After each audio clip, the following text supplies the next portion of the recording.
Okay. So, ulitin ko lang. Ngayon, medyo kakaiba. Ah, I think alam niyo to. Some of the Christians nowadays, racist and gaslight or gaslighter, I think. Yung word niya. Ewan kung tama yun. But, to be honest, hindi mawawala yan. Actually, noong una, akala ko walang ganyan sa Christianismo or walang ganyan sa mga Christians. Pero, meron po talaga. May mga instances na iti-trigger out ka nila, kumbaga ilalabas nila yung mga topic na kung saan po pwede kang magalit, kung saan pwede kang mainis, kung saan pwede kang batikusin, kung saan sa mga aspect. Tapos, bigla-bigla nilang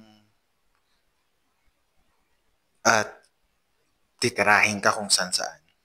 Mga words na hindi maganda. Tapos sasabihin nila, kasi may ganyan ka pang emotions, may ganyan ka pa na character, ganyan-ganyan. Dapat mong baguhin niya, magsisi ka, mag-repent ka, ganyan-ganyan, manalangin ka. Alam nyo, to be honestly, for what reason na kailangan i-bring out yung mga ganung bagay? We know already yung mga pagkakamali, yung mga kasalanan natin. And only the Lord is the one who will judge. Only the Lord is the one who will make those things na ipaintindi sa'yo kung ano yung kasalanan mo. At hindi tayong mga nakasaksi, hindi tayong mga nakarinig lang, at hindi tayong mga taong nagpiling ala Diyos na para husgahan ka. Well, marami pong ganyan. Sa loob ng Kristyanismo, sa loob ng ilang taon na pag-ministry ko, ang dami ko nakitang ganyan. And some of them ay hindi na umatan ng church after na mag-gaslight sila. And still now, I also experience that. Na bakit may bring up yung mga nangyari na noon? Bakit may bring up yung mga problema na nangyari noon? Yung mga kasalanan na ginawa niya? We don't have a reason to judge. We don't have a reason to bring up those problem, those issues, those topic na naging mabigat para sa atin. Kasi lumalabas lang na napaka-hypocrite natin. Lumalabas lang na masyado tayong nanghuhusga ng kapwa. Base na lang sa mga narinig natin, sa mga nakita lang ng mata natin. Pero honestly, hindi naman natin alam kung ano bang nangyari sa kanila. Di ba? To be honest, as a Christian, hindi natin dapat ginagawa. Ay, pastor, nagmamalinis ka. No, actually, kahit ako, marami ako nakitang ganyan. Isa din ako sa naging biktima ng gaslight na bring up ng mga topic. Tapos pag nag-comment ka or comment ako na yung tinitira. Kaya minsan, or mas madalas, na hindi ko na kinakausap yung tao. Ba't mo pa kakausapin? Eh, nagka-gaslight lang naman yun. Mas mahinam umiwas ka na lang. And that's what I want to say na kung may makita mo tayo mga ganyan tao, iwas na lang tayo. Especially sa mga leaders nowadays. May mga ganyang character yung mga leader. They always bring up the gaslight.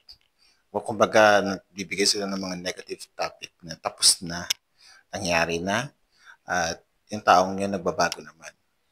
So we don't have to judge anyone. We don't have to discriminate anyone.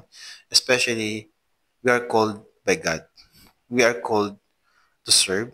We are called to love everyone. Kasi yan naman talaga ang main reason. At yan din ang tinuturo ng Bible.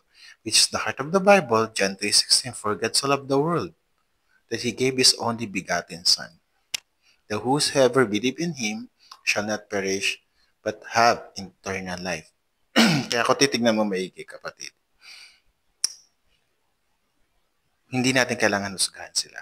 Instead, unawain natin, alamin natin, at hindi sa atin yung pag-uusga. Hayaan natin na mismo sila or magkaroon lang tayo ng konting paalala. Na hindi naman yung paalala parang namimilit, kundi paalala na nagbibigay lang ng konting payo. Kung hindi man makinig sa atin, Diyos naman ang bahala sa kanila. Pero kung talaga napupuwing ka sa Kanya, well, check mo na muna ang sarili mo.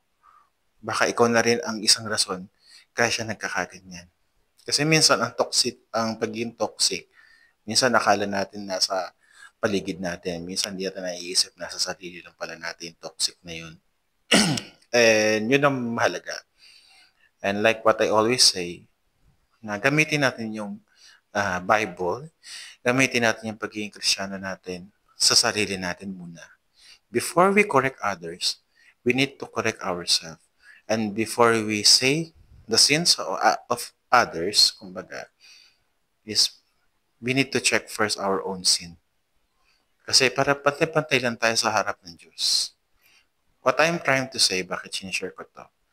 Kasi everyday na-encounter ko siya. Ang daming taong hilig mag-gaslight. Kung gagawa ng konting issue, ng konting bagay lang, may nakalimutan ng issue na may nasigawan lang. Hindi naman sadya, joke lang, pero issue na. So, alam mo yun? Then may mga ibang mga races. Actually, gagawa ko ng mga topic na about races. Pero as of now, there's two kinds of races akong na-encounter, which is uh, in the Filipino community, Christian Filipino community, and Korean Christian community. At ma-amaze kayo kung may share ko man yan na anong meron sa mga Korean uh, racist. Hindi nyo mapapansin na may mga racist. Ewan ko sa iba na naka-encounter na. Pero ako, for 14 years na nandito ako sa ministry at matagal din ako sa mga Korean. Ang daming racist talaga. At magugulat ka na lang, kakaiba yung pagiging racist nila. Ang galing nilang mag-mix up ng mga salita. Tapos, ending, alam mo na yun. So, yun lamang. And I just want to share this one kasi na-miss ako. Pag naaalala ko talaga na naparaming racist, naparaming gaslighter pala talaga sa Kristyanismo.